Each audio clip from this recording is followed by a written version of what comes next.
we have a chance to try to extend our season record to 12 games. And that's important for us, and that's the only thing that's really very much on my mind. And I think that speaks to the the defense is playing great. The special teams getting great field position. The offense is winning. The point of attack. Find ways to win.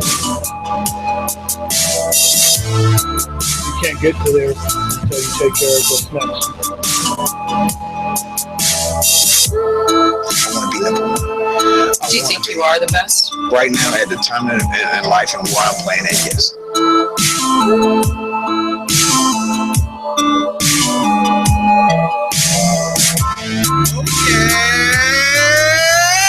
Yeah, it's your boy, the Professor, and it's Tuesday night. That's right, it's the C3 podcast, folks. Good Lord, it's a good day to be a Panthers fan, and we the best. You heard them say it. We are the best, Joe, and we put it on their mugs. We punch them right in their mouth. Joe Riolano, my boy, that freaking Puerto Rican. I'm glad to be hanging out with you on Tuesday, celebrating. Me too, Professor. It has been a glorious couple of days. I have just been as happy as can be with the result of Sunday's game. Everybody that knows me knows I'm a Panther fan, and they just comment how impressive the Panthers look. Even if they're really not football fans, they'll say, "Oh wow, the Panthers really played well." It's been quite a season, and in support or in memory of where we were last time we went to the Super Bowl, I am wearing, I don't know if you can see it, but it is my 2003 National Football Conference champions, which I know we're going to be getting. I'm going to be updating this shirt. I'm very excited about it. This Sunday. Yeah, it's time to get a new decade. That mug, we're going to get you a new shirt. That's a decade. Right. It's over a decade old. It's time to bring that right now. Yeah, I mentioned we talked about this a while back, Joe, is that, we put a lot of effort into the podcast. And you know what? No more than when I look at Twitter right now and I see the people watching our show, commenting on our show, to be honest, those cats work as hard as anybody too when it comes to watching football, commenting on football, following the Carolina Panthers. So I'm not trying to say that we're the only people working and sweating, but you put in this kind of work. I feel like I almost listen to football. I listen to the talk. I get on Twitter to get away from my life. And then it's really, and not get away, as in I don't enjoy my life. I love everything about my life. But, you know what I'm saying? That's kind of my thing a little bit, and it's really strange when you're in places that are your life and then they're bringing the football into it. So I'm at work with people that, I will talk football with anybody, but it's just man, we don't ever talk football. And I'm actually not prepared to talk with you right now because all I've done is talk about football for the 87 other hours of the other 2 days, So, it is crazy. Random people. Now, I always wear Panther gear everywhere. You know what I'm saying? I'm that white boy that wears the jersey out, and I'll be rolling through the grocery store. I'm seeing cats with hats on. I'm seeing people wearing T-shirts, wearing sweatshirts, and I live in Eastern North Carolina, and, that's kind of on the edge of the Panther reach. So that shows you it's getting out there. So we've got I've seen a lot of vehicles with a lot of new Panther memorabilia, new brand spanking new, right out of the box stuff. The magnet didn't leave the mark around the car. The car left the mark around the magnet. Right. Exactly right. They didn't even have time to get the car is the car is dirtier than the magnet. You know what I'm saying? Exactly. The magnets are the cleanest thing on the outside of the car. All right. We got a fun show, guys. Thank you so much, Panther fans, for tuning in. We appreciate your support. It is a big family effort that we have been building here at CarolinaCatChronicles.com for the last 2 years. And boy, we are celebrating the fruits of that. The family has really come together in so much tremendous support. So I'm so happy people are listening to the show. And tonight we're going to bring you a fun show. We are without our boy Mel Mayock. We do have a guest tonight, Anthony Rizzuti from Pro Football Spot, but we're going to keep this a family-friendly special. And when I say family-friendly, if that means your kids are in the room, you better tell them to put the earmuffs on because Tony's around. But family-friendly, and the fact is we're celebrating this show. And tonight's show, Joey, is episode 15.52. And last time I checked, there's 52 weeks in the year. That means that we've gone 52 straight weeks since the end of our run last year. It's been 1 year since our run last year, and we have an opportunity to extend it an additional week.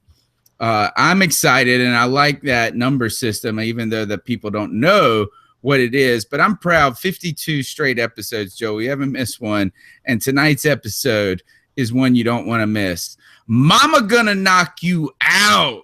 And this is where we look at that big win full of haymakers and bloody lips that the Panthers delivered to the Seattle Seahawks. We're going to talk about those crying hipsters and their bitter coffee and their bitter notes on Monday and Tuesday. We're going to talk about their whining coach named Carroll, the slippery field that we called knocking you out, and the devastating blow that the Panthers team inflicted on one of the tougher teams in the NFL.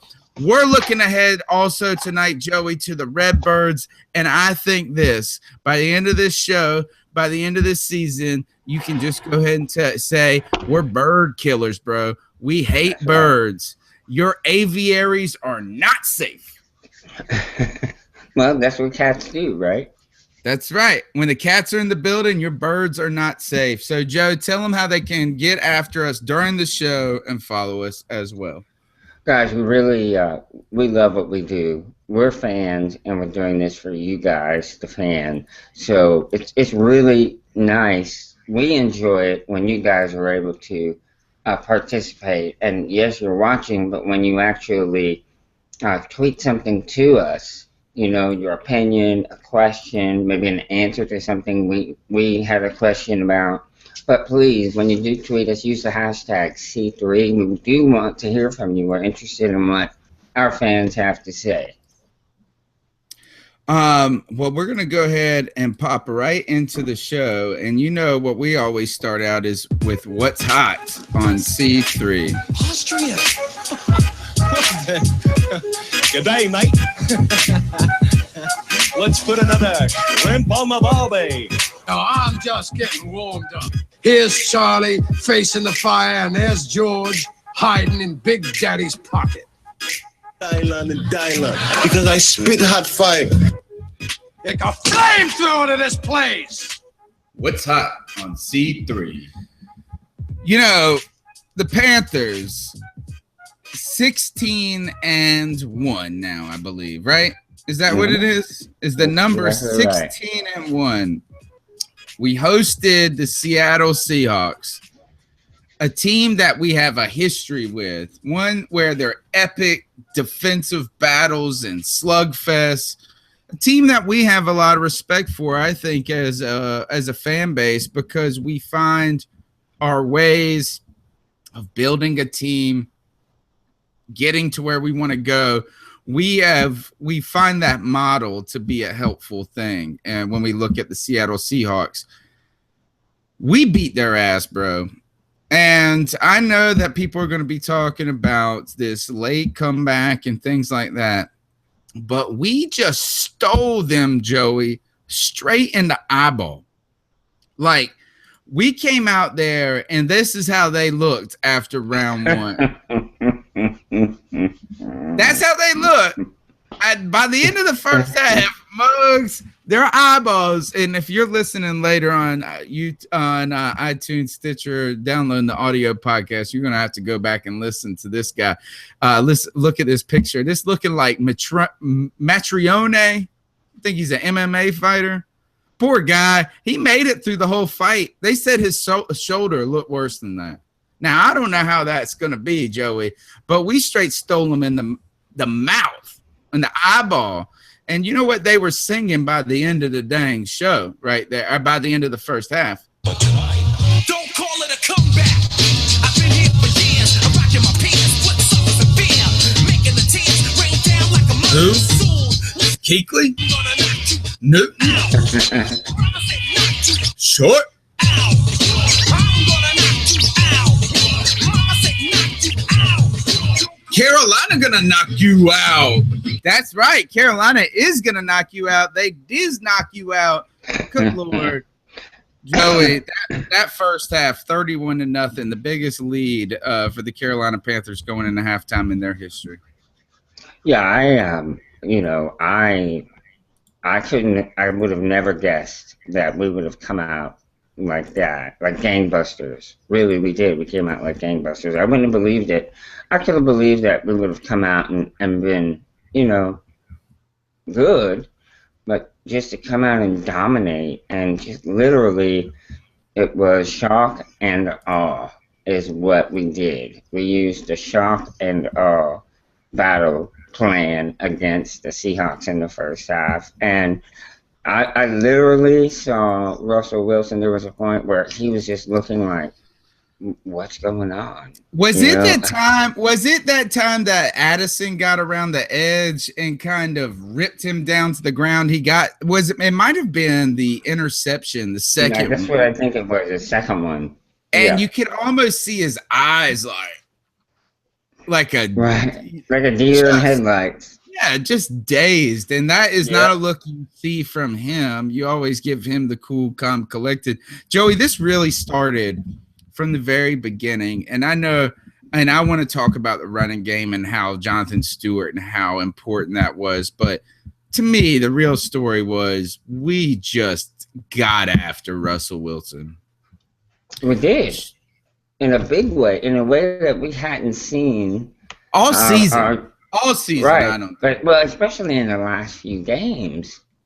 I mean, they really, we had talked about it a few times. Where did our pass rush go? Well, it showed up here in a really big way. They came in and they were just flying around. The offensive linemen looked lost. It's like we were playing against a high school offensive line. Is really what it seemed like. Short, that dude is just balling out of his mind. He is a player, man. He is a player. How is this? Is that I feel that Starr probably had one of his better games of the season. Agreed. He came to play too. That first play where he busted into the backfield and stuffed Beast Mode. Beast Mode was like, what the is going on? Here's the thing, though, is that the former number round pick that we got as a steal that had a great rookie year, who is almost like in the shadows of K1 Short. Mm-hmm. I mean, it doesn't matter what he does. If he's good, bad, anything, it's just K1 Short is he's playing out of this world, man. I don't know if there is a defensive tackle playing better than him right now. No, there's not. But it's pretty amazing to think that and how young he is. You know what I mean? How quickly he has turned into this this force to be reckoned with. It's insane. It really is. Okay, so they prided this game started out with Jonathan Stewart breaking a 59-yard, I believe, run. Yeah, that's about right. 60 yards, somewhere around there. Right up the belly, of the belly of the beast. If he would have been a little bit faster, he would have scored, man. Oh, yeah. Yeah. If he would have been Jonathan Stewart of, say, 2012. He would have scored. He would have been to the house. Yeah. That's exactly right. So we actually have our guest of tonight, Anthony Rizzuti, Pro Football Spot. What's up, my man? We are just sitting here talking and celebrating this mama gonna knock you out beatdown that the Panthers inflicted on the Seahawks. That I don't believe that the second half, no matter what they did in the second half, makes up for what we just put them on the ropes. So we're talking about Jonathan Stewart's run to start the game. How big of an impact? Actually, Anthony, what's up, man? How are you? Are you happy? Are you happy to be a Panthers fan today? Yeah, it's going great. Yeah, it was a really big 31-point half, big knockout blow. I mean, really set the tone for the whole game. Could not recover in the second half. No, it really did. It really put Seattle against the 8 ball. They came in expecting a tough game, no doubt. But I know there's no way they come in and expect 31 points to be thrown up by halftime. You just know that that's not what they're thinking. And I was saying that I think after the second interception, you saw Russell Wilson, and he was kind of like a deer in headlights. Like, what just hit us? Right, and even as good as Russ was in that second half, it was pretty insurmountable at that point. They didn't have enough time at the end. It just looked like they had it capped off. Right, exactly. Yeah, they look shell shocked. You know what I'm saying? And at the end of the first half, and I'm a guy that is kind of conservative on like how like this game's over. I mean, I know you knew that it wasn't going to finish that. I didn't think. Right. But even me, who I kind of hold off on that, and I know, guys, you're like, whatever. Tony, you just go crazy on this podcast all the time talking shit. So you're trying to say you're conservative, but I didn't say I wanted to. I was sitting there thinking, damn, the Panthers could put up 70, but I didn't say it at the end of the thing. But I swear, I tweeted out a picture of a dude like a boxer with the damn towel thrown in after that first half. I mean, we just bludgeoned them. We got them on the ropes. We were just beating them bloody. They go into halftime and make some adjustments. Anthony, tell us, what adjustments did they make in halftime that they really felt that they caught some momentum and got back into it? Because if you read the blogs, if you listen to Pete Carroll, they thought they were on our heels. Well, I thought Seattle did a good job of slowing down the pass rush for Carolina, really suffocating in the first half. But I think they were able to get passes off really quick, take advantage of the secondary beyond Norman. McLean, Finnegan, Coleman got beat on some. But, yeah, they got Russ in a groove and, got up to 24 points.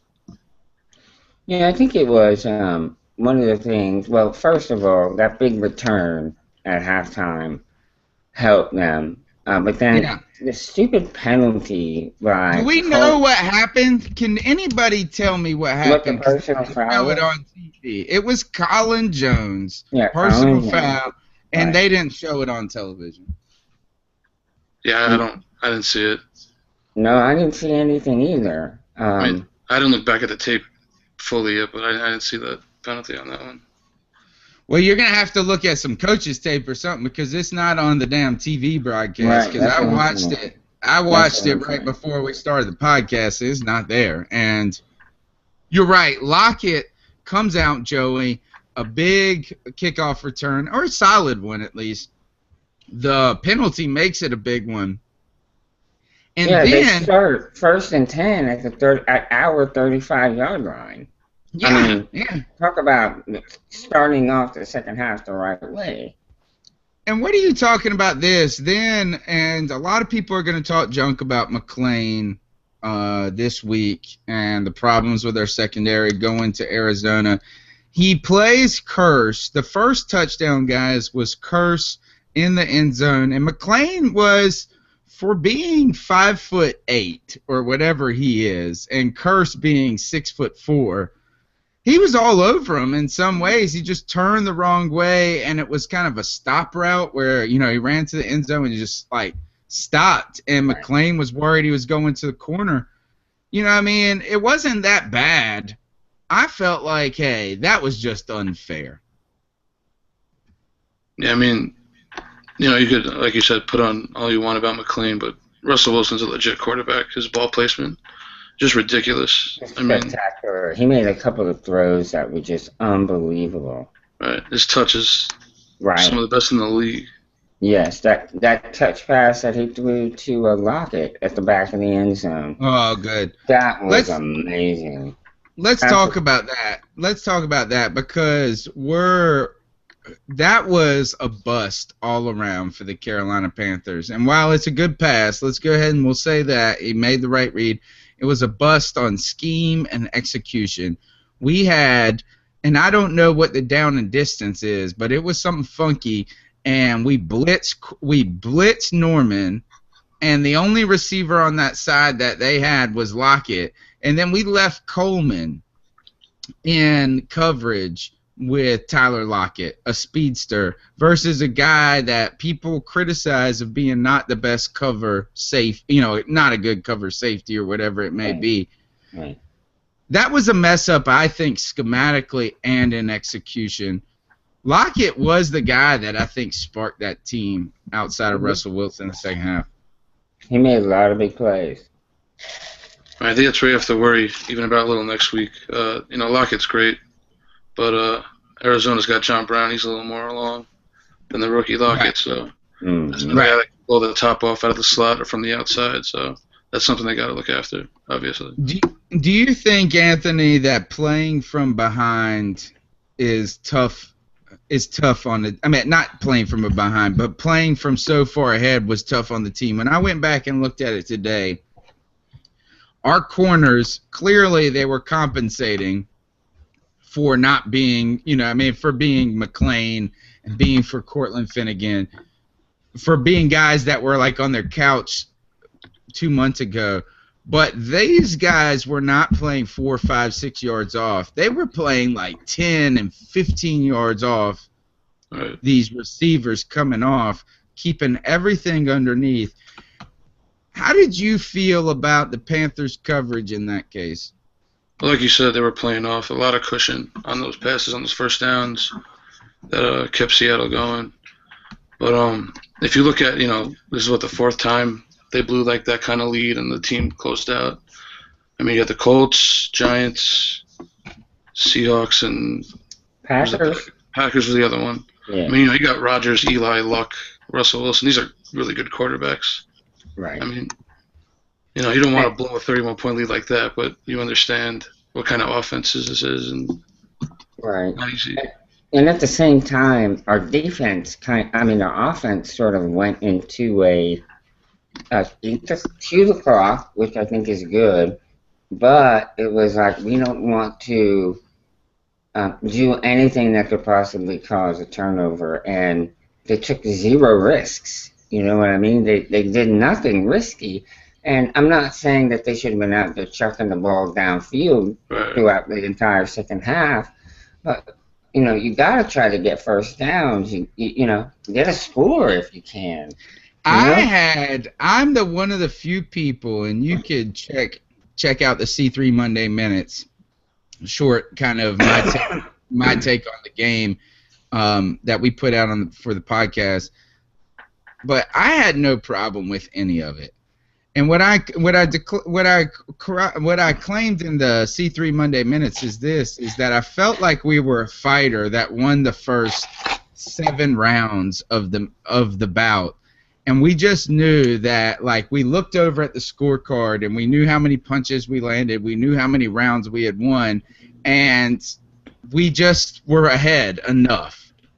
And, I just felt like is that even though the Panthers were playing soft defense, playing run the clock down offense, that's what you do when you got 31 points on people. To use your analogy to boxing, I heard someone say that it was like in the first half we were Mike Tyson, and then in the second half we were Money Mayweather. That's the damn truth. And you know how I love some Floyd, right? Right. I want to talk about some of the bitterness from the Seattle Seahawks and from the excuses that have been made. I got a couple of clips from Pete Carroll, and I didn't have problems with Seattle fans or the Seahawks until this week. And it's not getting any better. Here's the first one, guys. The field was a mess. You could barely stand up, and it made everybody tippy-toe around. So because guys were slipping and falling even when we were doing that. That was a weird feeling. It wasn't like the normal setting that we have. I think some of the guys sensed that we have to be really cautious. So we're concerned about other things than just getting our stuff right. That felt a little bit different, but that's just that's the mushy field. Other than that, we should have been right and ready to go, and we. That was Pete Carroll talking about the day before and the conditions of the field. The Panthers had resodded the field going into this game. There's some claims that it's outrageous what people are saying. Joey, you've played football. What do you make of this? Well, the first thing is, sometimes it's late into the year. Okay, this isn't week 3 or 4. This is very late into the season. The field has had many games played on it, not just Panther games, but it's had college games played on it too. We just had the Belt Bowl there played not that long ago. So the field is going to take a beating. Now, Seattle was not the only team playing on that field. Carolina has to play on the field too. So I don't want to hear about excuses, that the field affected them. It may very well have, but Carolina played on it just the same. Anthony, what do you make of this slippery field stuff? Exactly what Joey said on it. I mean, you can liken it to the Yankees in baseball. People complain that they have a short porch in right field. And the Yankees hit more home runs than anybody because their field is built that way. I mean, their home run numbers might be up at the end of the year, but 2 teams have to play on that field. 9 batters apiece. Everyone has a shot. So it's just like that. Yeah. 2 teams have to play on it. Yeah. That's garbage to me. It is. And you know what is this? I think it's so whiny that the idea that football played on grass is crazy. And Pete wasn't as whiny in his post-game press conference, but he has been getting whinier as the time going on, or more excuses. Here's the deal, is that the conditions that these guys are playing football are like 100 times better than the conditions that the guys that we revere as the best football players of all time. When it comes to the Terry Bradshaws, the name of Emmitt Smith, all those guys, they're played on crap half the time. And so don't tell me that was the reason that you're slipping and sliding. Our players were slipping and sliding too. Here's him talking about the effort of their team. They're rested, their crowd, their hopes, their dreams, everything. This is our we team. just give them a couple things, to get them started, and that's all the juice you need to just be cranked up in their advice with exactly what they'd hoped to happen. We gave it to them, and so they did a great job to take advantage of it. They did a fantastic job of making the most of their opportunities, and that's why they're a good team. They've been doing that all year, and so this is a chance for them to have a great season. Now, Joey, did they give it to us, or did we take it from them? I felt like we took it from them. I mean, you look at that beginning. It's not like they weren't playing, that they just made mistake after mistake. K1 Short disrupting them, getting back there. Those interceptions were not caused by poor passes. No. They were caused because we were beating those guys off the line. Does that bother you, Joey, at all, that my man is saying that we gave it to them?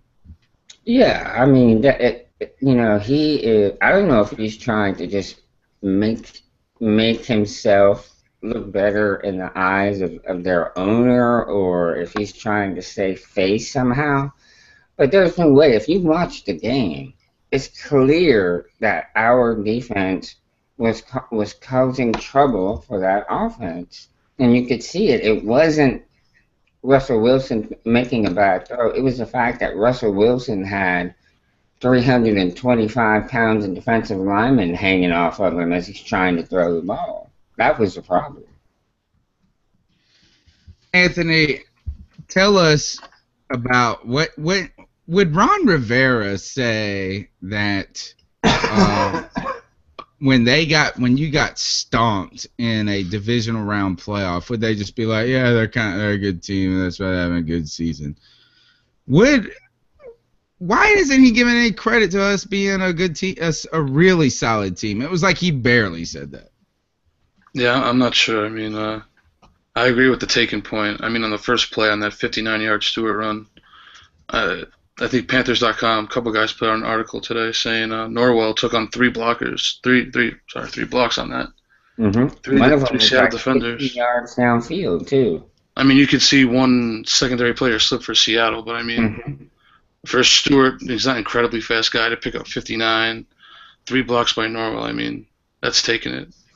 Yeah, you're right. Absolutely right. Ed Dixon slipped and fell and then got up and caught his ass a first down catch that led to a touchdown. You know what I mean? So I thought that was kind of lame. And, you know, I think this is what you say if you're Seattle is that, look, we overperformed for the way we started this year. We had a great season, and we got damn slobber knocked in damn first half. And those boys came out ready to play, and you could blame it on the field. You could say we've been on 3 straight road games. I even saw people writing, and you can go check out my story on there's more than just I don't even know what I call it anymore, something like more than just bitter coffee in Seattle this week. And that means even talking about the time of day of the game. And at this point, if you got a problem with it, if you don't like the fields, if you don't like any of this, you know what I say? Win your mess so that we got to come to your house. That's what you get. That's it. So, that's one of the bonuses of coming in first in your conference. You know, you do get the bye week. Every game has to come to your place. You know, win it. If you don't like it, win it. All right, I got one. Go ahead, Anthony. I was not really sure that 10 p.m. Pacific time argument, 10 a.m. Pacific time argument that was coming out saying that it was too early for them, or I wasn't sure about that. Yeah, I don't know where that was coming from, but I don't buy that at all. That's what happens when you travel west to east. How about this? Is they asked, how about when we lost to Seattle last year, and I felt like when we went into the draft in our off-season preparations, a lot of our talk was focused around how do you beat a team like Seattle, right? That's the standard. How do you beat them? They asked Pete Carroll something similar, and this is what he had to say. So when you look at that Carolina team going in and coming out, where do you guys stand with them physically? Oh, I think we're fine. Obviously, we're fine. That's not even an issue, you know. And I think schematically, to look at what we were able to do to their quarterback runs, they ran the ball for 80 yards yesterday after the first bust. You know, this is a team that's committed, running, doing all their stuff. We played the heck out of those guys. It was just we just gave up a big play, and Earl slipped and fell on the lousy turf. You know, that's how it happened. And normally that'd be a 6 or 7 yard play. You know, so that just happened. But so we'll keep trying to get better, though. That's for sure. Pete Carroll, I hate to tell you this, is we're going to get Kelvin Benjamin next year. Our wide receiver core is going to be insane. People are talking about signing Alshon Jeffrey. Our offensive line is going to get better. There's a good chance Darrell Williams is going to take over starting spot. We're going to draft a solid player that isn't a flash player in the first round that's going to contribute. Our team is going to get better and stronger. Shaq Thompson is developing already and right in front of our eyes. I hate to tell you, brother, we're going to be putting some mess on you for a little while. Right. It's not like we're getting worse. Okay. What we're going to do now is we got to pick our players of the week, right? And this is the segment of the show we call Dab on Them Folks. I just like doing it, man. Just dab on them folks. Dab on them folks. And that dab on them folks. They like seeing it. Tell me what to do. Dab on them folks. Go Riolano. Can you tell me who you believe your dab on them folks pick of the week is? My dab on them folks pick of the week this year is Andrew Norwell, because I heard a crazy stat today, and it said that he has played every snap this year. I think it's 930 or 903, something like that, and he has yet to get any type of penalty this season. Yeah, and to you, Andrew Norwell, for your clean performance, what do we tell you? We say dab on them Dab folks. on your folks. Hey, Anthony, you want to drop a dab on them folks pick this week? So we're talking just from this week or Yeah, whole season? just this week. Can I give it to the whole offensive line? I mean, Okay. talk about You can do setting whatever the you tone. want. It's your dab. You're about to do it. I mean, I'll go K1 on defense, but Oh yeah, You can't take mine. Can't take mine. entirely offensive line was incredible. I mean, Cam was sacked once compared to the Week 6 game where a handful of times, 3 or 4, he got sacked. And, that one sack too, I think Cam held on to the ball a little long. Could have got rid of that. But, he set the tone early, got Stewart going, over 100. First time that's happened against Seattle in a long time.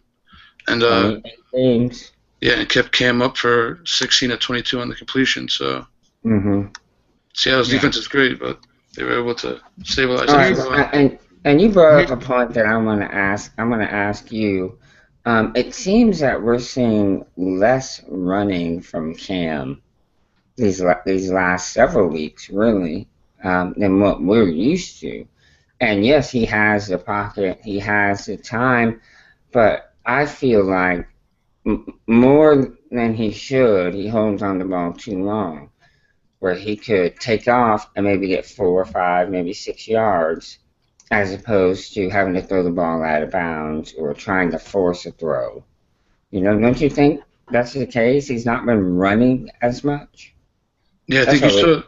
Yeah, early on in his career, he had, he always wanted to make that big play. He would hold on to the ball, keep looking, force it into spots that he shouldn't. Past few years before, recent years, I think he's done a better job getting rid of the ball. You see it. But yeah, on Sunday, I agree. I think I saw a little too many times where he would hold on to the ball. And then he ended up having to throw it out of bounds. And that worries me, because if he would have just took off and picked up 5 yards, 4 yards, that's something that helps us on the next down. We only put up 75 yards of offense in the second half. I mean, that's pretty pathetic. Yeah, all right, so you're saying that Cam didn't run enough? Yes, in this game, I don't think so. I think he could have run. You're up 31 points. You're really up 14 till the end. You know what I mean? Is that you have such a lead. I think, what I like about what Cam's doing now is that I feel like his runs are productive. And that is, if you go back and watch the game, guys, the called runs are the ones that didn't come out well. Right. It was the ones that he actually decided to tuck and run. Maybe third down conversions. What I feel like is when he really chooses to run now, he's making something of it. What I like about my man is that he's running a little bit now and then pulling up and trying to make a throw. And I don't know if I'm falling into the narrative of, what a regular quarterback should do. But it's kind of cool to not see him just try to win one-on-one every time. Right, I'm not saying he needs to. I'm just saying there are certain instances I felt where, he held the ball, now run. But instead, he holds it, and then he ends up throwing it out of bounds, since nobody's open. But he could have maybe gotten 4 yards or 5 yards, and made the next down shorter. But then, he didn't do anything, so we're back, we lost it down at the same yardage. That's all I'm saying. I'm not saying anything other than, I think he had a few chances that he didn't take. I think we pulled ahead so far, and like T Money is saying on Twitter right now, conservative approach, trying to keep people healthy. Is that I think we just tried. I almost and I tweeted to at Sports Guy that kind of like a World War I war of attrition thing. We got ahead and now we just got to outlast you. But we were doing the dab on our folks segment, and mine goes to K1 Short. Bam! Dab on them folks, because my man is just a beast this year. What a fantastic year he has had. That dude is going to get paid. And I might ask you a question later on about who should we pay more if you had the choice, K1 Short or Josh Norman. And I'm leaning towards the one that probably ain't going to come on the podcast. I should say Josh Norman, because he'll get out there and talk to people. But K1 Short has been great. So, all right, let's keep going on in the show. Joey, guess where I'm going this weekend? Sunday night. Sunday night, you are going to the football game? I am. You're going to the NFC Championship? I am going, brother. No way. I had a buddy text me, and I really didn't have the money. I mean, because we just went to Disney World and bought a house, and he said, look, we're going, you can ride with us and this and that, and I said, fuck it. Once in a lifetime kind of thing. Well, not once in a lifetime, knocking on wood, but can you pass up this? So I'm getting ready for this game, Joey, and I'm about to go buy all kinds of crap on the internet to take with me. Where would you do that at? Well, what I would do is I'd go to the CarolinaCatChronicles.com website. I would look at the top of the screen and hit the shop tab, and there I would see Amazon. So I'd click Amazon. I'll get over to Amazon. I buy my Panthers hat, my Panthers sweater, my Panthers jacket, the Panthers pullover, and pay for them, and go right back to the C3 website. And because you have done your shopping with Amazon, Amazon is kind enough to give us, the C3 website, a little kickback at no extra cost to you.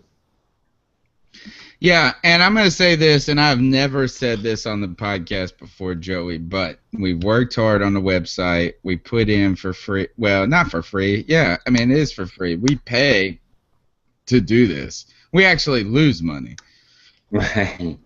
So, if you have it in your heart, folks, and you want to fund the C3 coverage of this trip, you can go to CarolinaCatChronicles.com. You can scroll to the bottom. You can hit the donate tab and give $1. $1 will help offset those gas costs, and I will Periscope with you folks. I will. All right, let's keep going. Joey, I think what we have to do is, what's the next segment? I don't even know. That's a good, finish that thought? Funny. Finish that thought.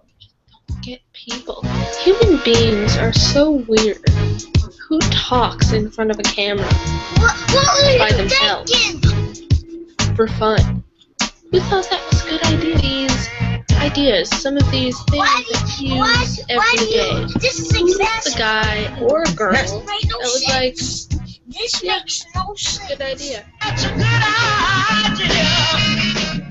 Joey, this is the time where we play Finish That Thought, where I pose a thought to you guys and you finish it. At the end of the half, and we'll go through these quickly because we already said this one. At the end of the half, what did you say the final score of the game was going to be? At the end of the half, my thoughts were the final score would be somewhere around 40, 42, like 17. 42-17. Anthony, what did you think the score of the game was going to be? Yeah, I would have put it right there too, somewhere mid-40s for Carolina, maybe barely getting into the teens for Seattle. I ain't gonna lie. I said, man, damn, the Panthers can put up 70. That's what I was thinking.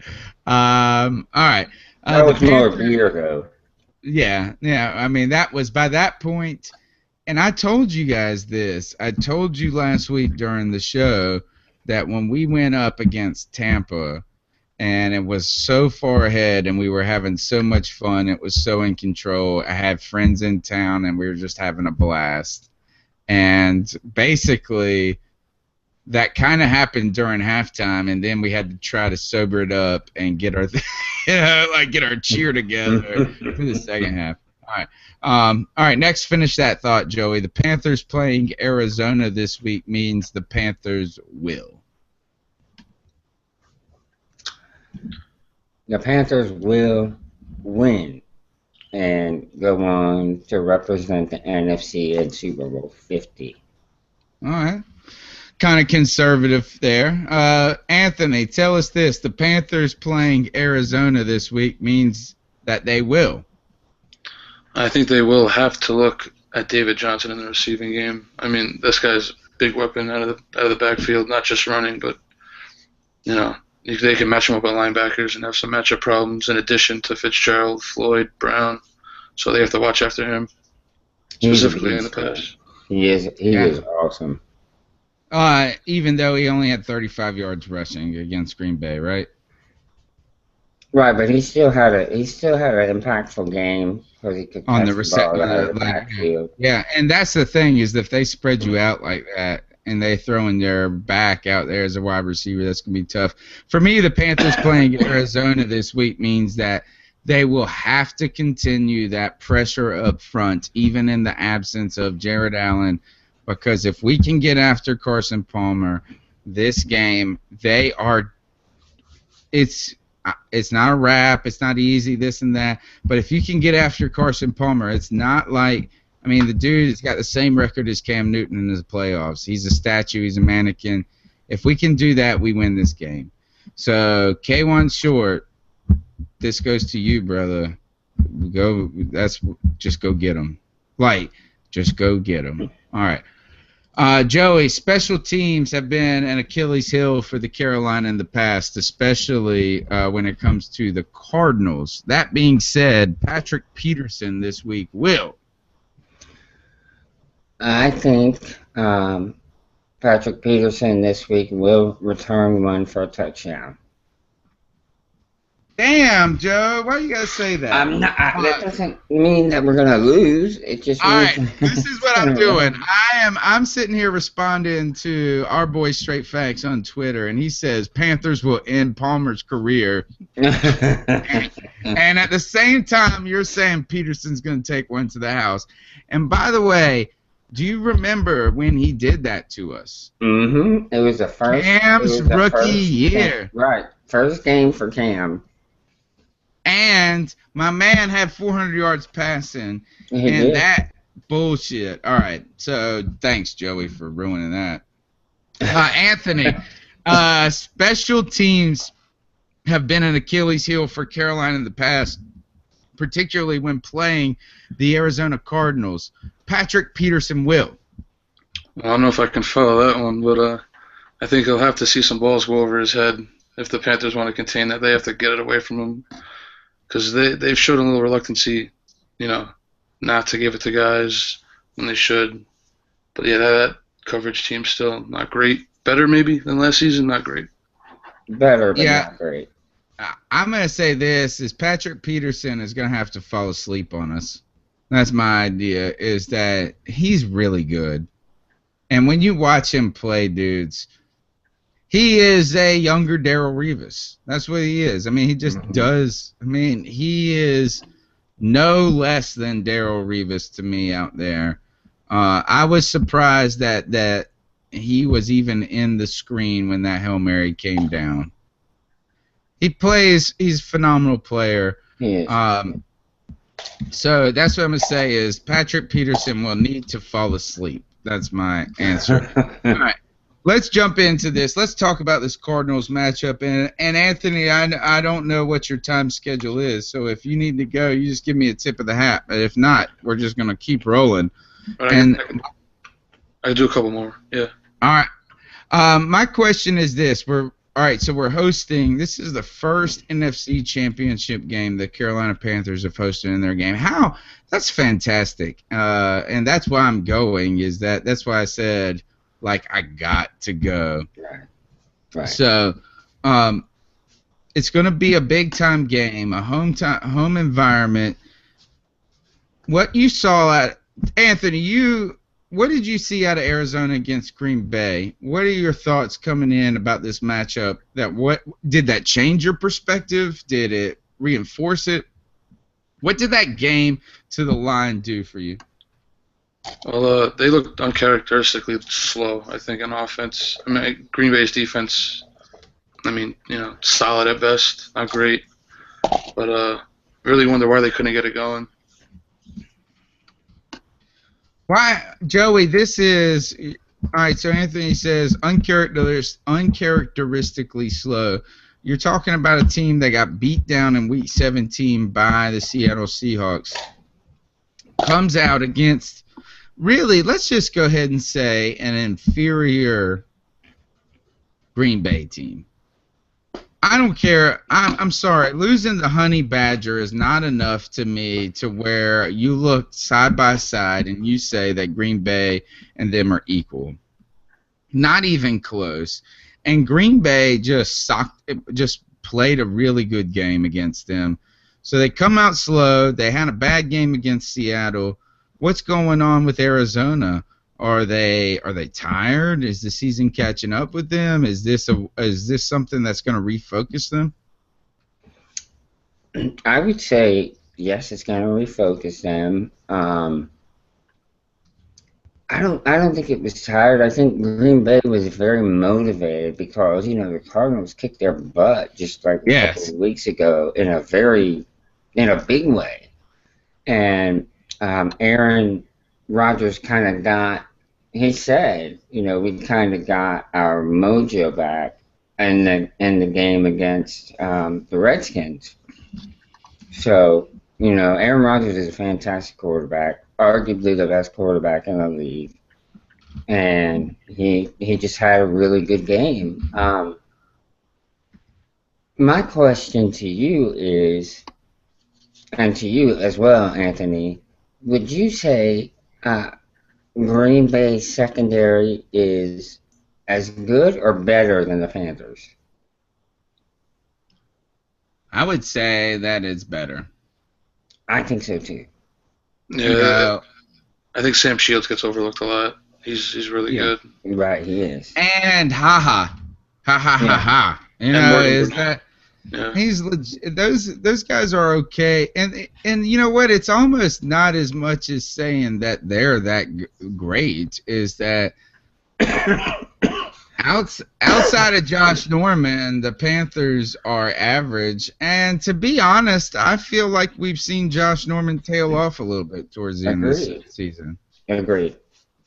And it started with the Giants game. I think we're better. We would be better if we had Benny and Peanut. We would be closer to being at least as good as Green Bay's.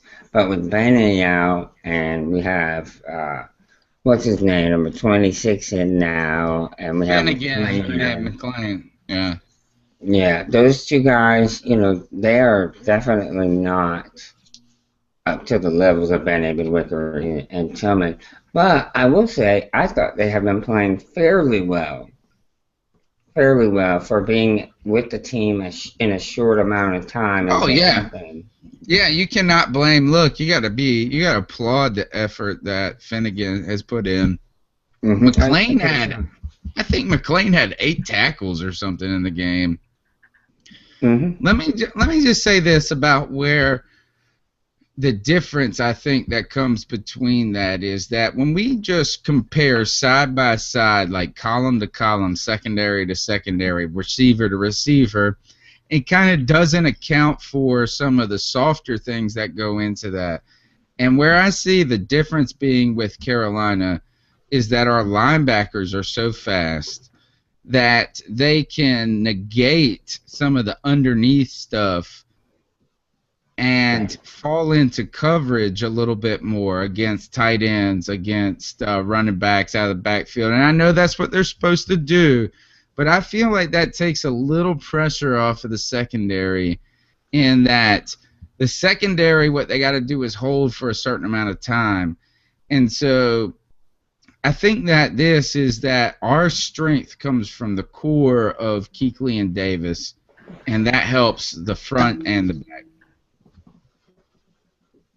Yeah, I think you're right. I think those two guys and the way they can play the run and the pass is going to be a huge factor in this matchup. You know, they are going to have to. Who is the tight end for the Cards? Anthony, you're going to have to tell us that one. You have any idea? You know, Rizzuti? Is that Gresham now the number one? Yeah, I think you're right. That's From exactly the it. old Cincinnati guy? Yeah, Okay. exactly. So he is definitely somebody you have to concern yourself with, and Anthony already mentioned Johnson. So, those are definitely guys that we got to see. Either Shaq Thompson, Thomas Davis, Luke Kuechly, getting on top of and not letting get out in the open. If the Carolina Panthers could play like they did in the first two quarters on defensive line this past week, if we can get after Carson Palmer, it is that he will have no chance. Russell Wilson picked up a couple of big first downs in that game that really extended things. Yeah, and there is no way. What we saw out of the Carolina Panthers defense was not their secondary, was not Josh Norman, was not even Kuechly and Davis as much as that defensive line was winning on the point of attack. And that was the key to the game for me. And if the Carolina, and it's something we haven't had. So now let's talk about this. Joey's mentioned the secondary. How do you hang with Anthony? You mentioned earlier John Brown, and who might be the most explosive player on their team, right? If you think about it, is it Michael Floyd or Malcolm? Malcolm is the dude in San Diego, right? Yeah, Michael's Arizona. Right. Michael Floyd. He's a solid possession receiver, right? Fitzgerald, though, doesn't scare me. He doesn't scare me, but he's a guy that needs to be respected. John Brown's the guy that you got to worry about getting behind you. He's the, like you said, Tyler Lockett with experience. How does Carolina work against that? A lot of receivers getting spread out, especially against a thin secondary. Right. These guys are going to be in 3 and 4 receiver sets most of the night. So, this is where I think this game, this type of matchup is the reason we drafted Shaq Thompson. Somebody that can play, a little of both. He can play the run well, but he's exceptional in pass coverage because he was a safety in college. Yeah. Yeah. So this is why we have Shaq Thompson on the team. So this is a game where you're going to really need to say, hey, we drafted you for this. Let's see what you got. Could you almost put Shaq Thompson on Fitz?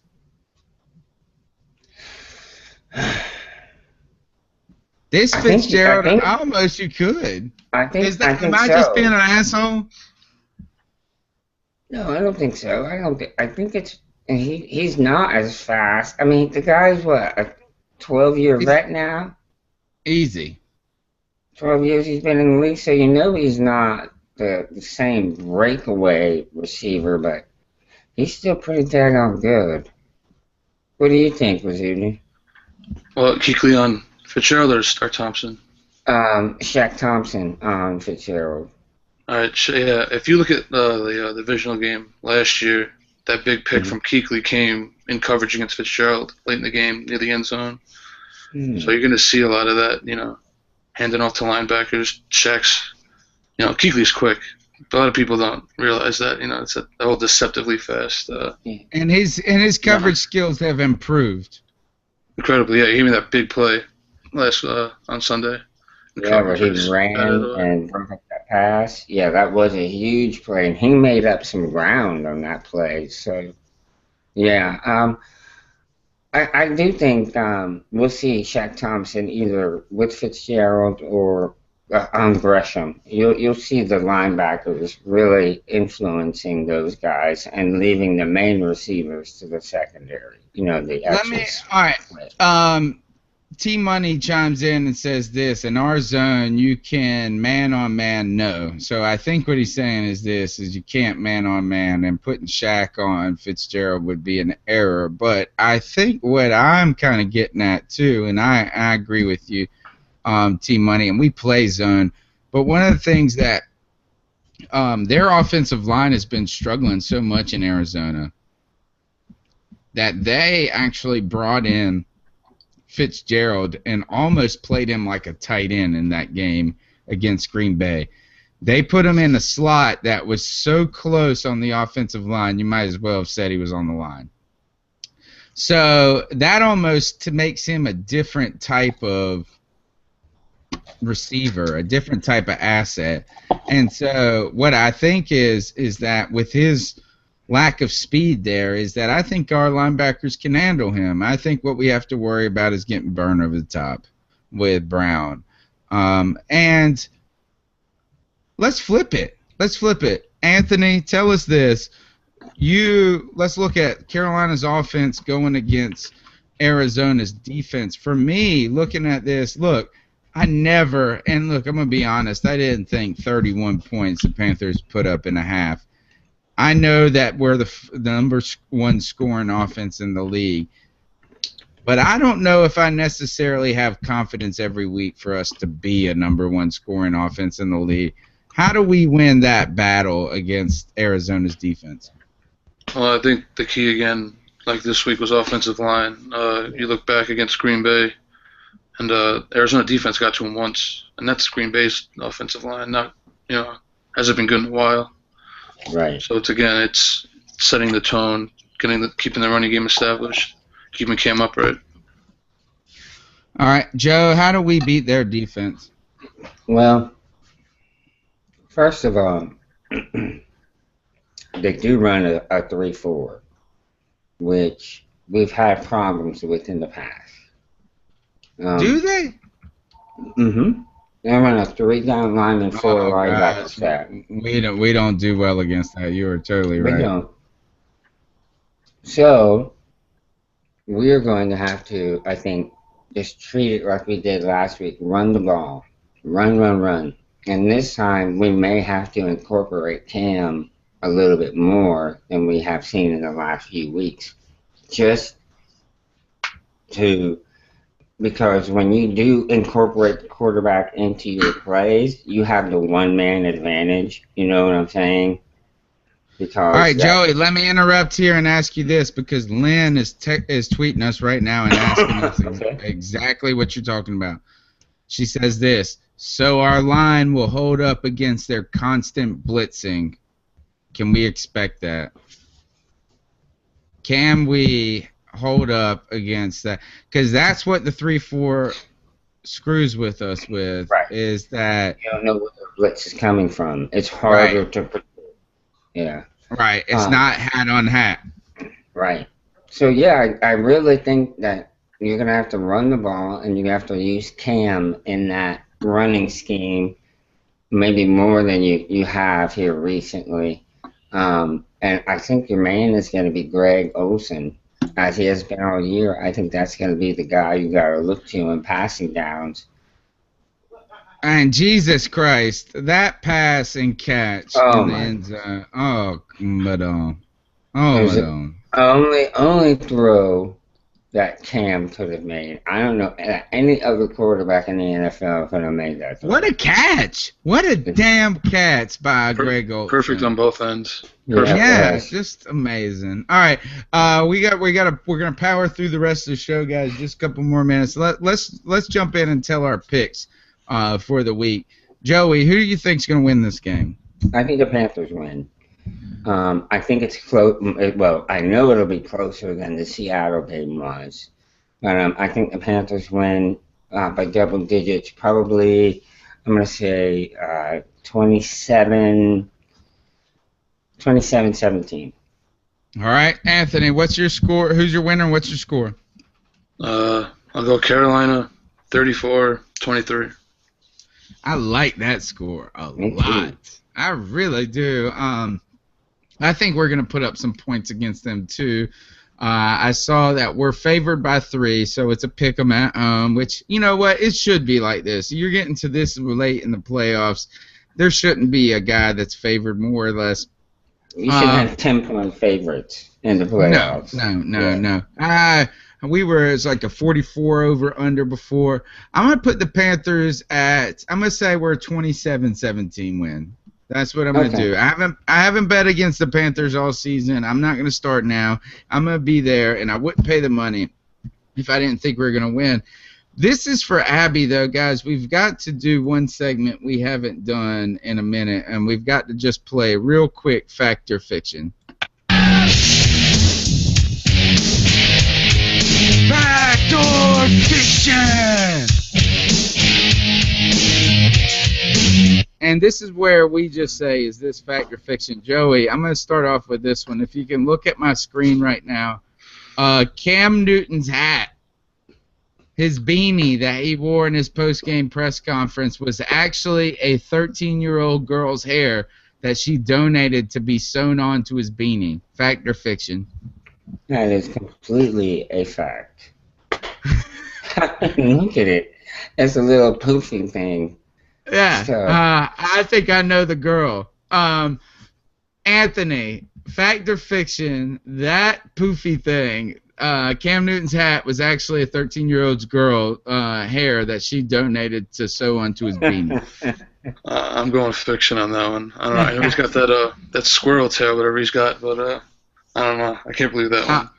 I'm going to say fact, too, but I know it's fiction. I read today that that's a $360 toboggan. And that is a pom-pom on the top of his head. And that pom-pom and toboggan is found in the women's section. To me, I fully believe that I know the girl from my 7th grade physical science class whose hat that is still to this day. Oh, did I say hat? I meant hair. Exactly. Okay, fact or fiction, guys. Jared Allen will play Sunday and make a significant contribution with a broken bone in his foot, Joey. Well, seeing how he hasn't made any significant contributions with a healthy foot, I think that is a fiction. He will not make a significant contribution. That's raw. That's raw, dog. All right, Anthony. Jared Allen will play Sunday and make a significant contribution with a broken bone. Fact or fiction? I'm going fiction, too. I want to see a lot more Kunieli. Yes. So. I don't think that you want to. I think you're going to have to. Him and Addison are going to be coming off the edge. I'm going to go fiction as well, and not because of what Joey said, because that was mean. And he has played like a savvy vet. You see him dropping and pulling off the pass rush some, which the younger guys don't do a lot, and close up some lanes. I think we'll miss him. Okay.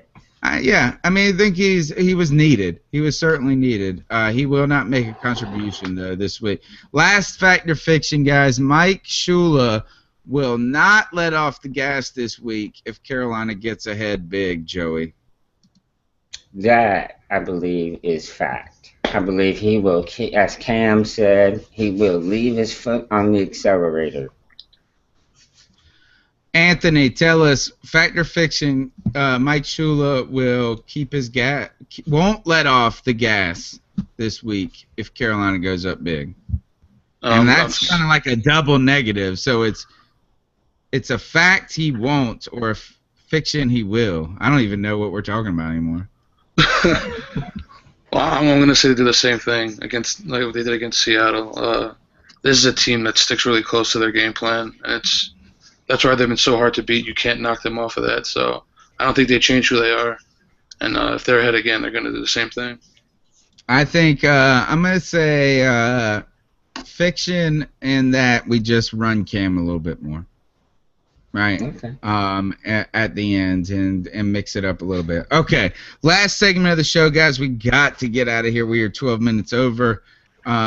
This is where we tell folks our ice up. This is the best segment of the show. This is what everybody actually listens for, and that's when we tell somebody in the world. They could be a 12-year-old in Oklahoma. They could be an Arizona Cardinal. This is where we tell somebody in the spirit of Steve Smith to ice up, to toughen up. Joey, I know you're ready. What is your ice up? Give it to us. What's your ice up pick? Playing football is a privilege. It really is. It's something that many people do when they're young, but they're not fortunate enough to be able to do it as a living. So I think those people who play and get away from the game and start to feel the effects of having played football, I sympathize for them. But there's one guy who has recently come out saying he wished he never played pro football. Oh, God. Antoine Randall L.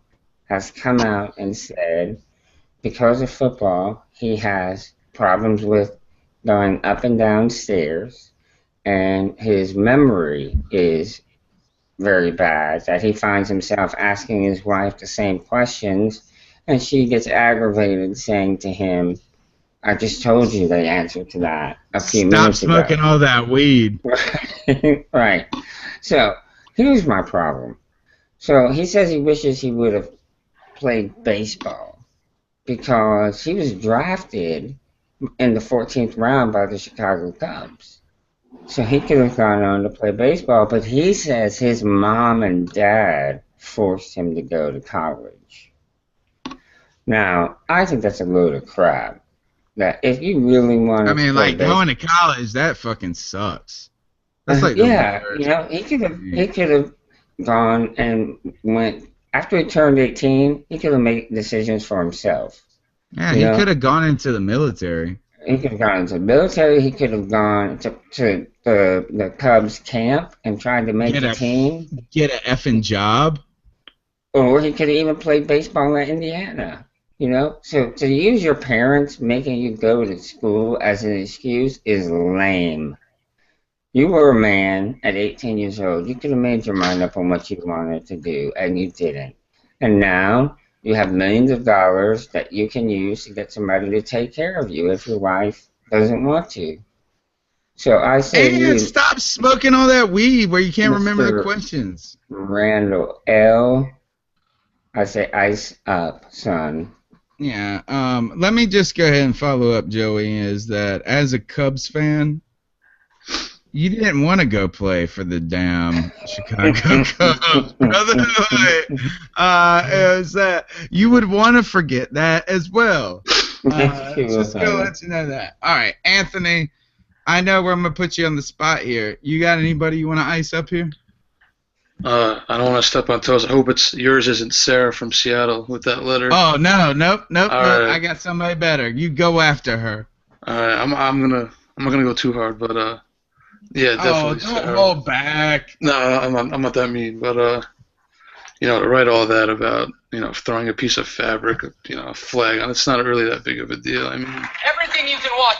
They talk about the family and the community. I mean. And how God should teach him how to be a great winner. That's someone being salty about their team not winning. So that's my God!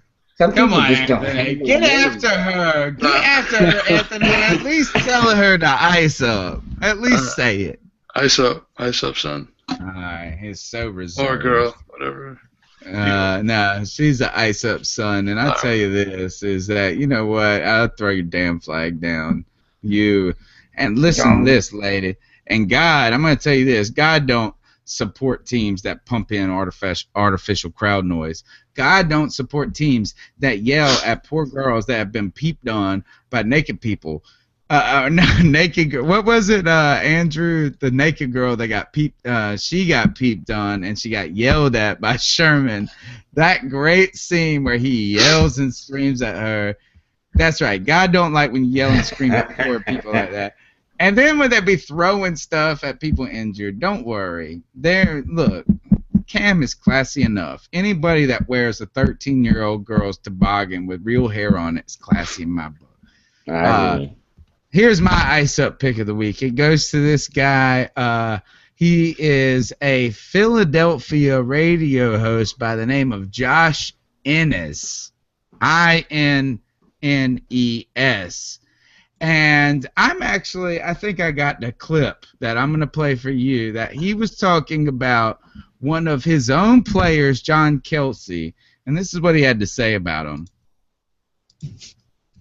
Jason Kelsey's already there. Huh? Jason Kelsey, excuse me. I mean, I'll give Jason Kelsey this. He's always in character. Like, he never breaks character. His character is lapdog for whoever the hell the coach is. And he is always he's at the press conference, huh? Good for him. Bless his heart. I don't really blame him because he's a guy that wants a job. Well, no, but here's the thing, though, right? It's like this. Let me find a good comparison here. I was watching Malcolm X yesterday. Okay. I was in the airport in Memphis watching Malcolm X, and there was a scene where Denzel's doing the whole thing about the slave and the house Negro. Right. Right. And the house Negro is the guy that's going to tell you he gets to live in the big house with the boss, and every time he refers to something that happens in the house, it's our house and we and everything like that. Right. And then there's the actual the slave who's not the house Negro that's just trying to run away. Right. Well, essentially what you're getting here is Jason Kelsey is the house Negro. Is what I'm trying to get. That's essentially Jason Kelsey's job. Yes, sir. Yes, boss. Absolutely, boss. Yes, sir, boss. That is Jason Kelsey. He is whoever the head coach is going to be. He's going to be all over that head coach. There's no argument. This is my ice. There's no fussing. There's no fighting. There's more. He's in with that guy. Now, it's somewhat commendable in that you're trying to guarantee you have a job. On the other hand, you look like Eddie Haskell. As we've said before, Jason Kelsey is Eddie Haskell. Yes, Mrs. Cleaver. Oh, Mrs. Cleaver, you look so beautiful today, Mrs. Cleaver. That's Jason Kelsey. Now, Barwin, I actually like Connor Barwin. There might even be another. All right, that is finally the end of that clip. To you, Josh Innes, or Inns, or whatever your name is, who calls a man that attended his head coach's press conference a house Negro, and you didn't have the balls to probably say it the way that really was said. I mean, if you're going to go that far, look, brother, this is what I got to say to you, is that you saw Malcolm X for the first time, and you're trying to be cool with the brothers. That's what this is. This is it. This is you trying to drop some lingo. You saw that movie for the first time yesterday, and then you just were like, I'm going to mention it on my show, and I'm waiting and waiting. Whatever it is, I'm going to force it. You forced it, brother. And on top of that, you didn't even mention the best scene of damn Malcolm X with the perm. And my man gets the perm and puts his head in the toilet bowl in the very beginning. So to you, Josh Innes, or Inns, or whatever your name is, it ends here. Don't be mentioning no house slave, outside slave, inside slave. To you, I say ice up. Ice up, Josh. Joey, this is the C3 podcast. Take us out of here, and why don't you give us our guest a gracious thank you?